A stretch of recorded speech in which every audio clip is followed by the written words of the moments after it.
All right, thanks, Meryl. A letter from a stranger reveals the unknown history of a Wichita family's home.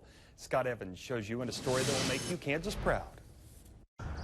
To the people who live in the house my parents built. When you move into a home, it's common to think about its history. My parents, Bob and Pauline Hinckley, built the house in which you are living in 1955. Kristen Baker never thought she'd know the whole story about her home of 3 years until... I was thrilled. I mean, it made my week. She received a 2-page letter from the home's original owner. I was 12 years old when we moved to Lancaster, and I started the 7th grade at Andover just after we moved.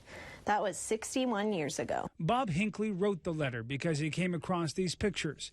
It reminded him of the stories from his youth, like when his dad and fellow engineers worked from the home to design a way to transport ICBMs across the country. This is where his father set up drafting tables and tried to hide things from the Soviets. The stories in the letter mean a lot to Baker.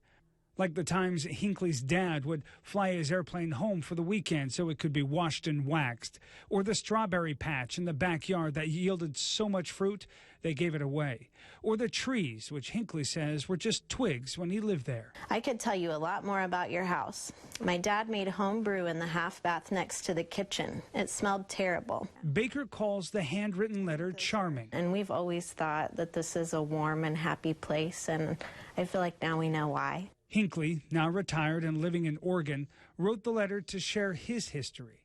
What he could not have anticipated was he wrote it to someone who loves stories and people, but most of all, loves the house his father built.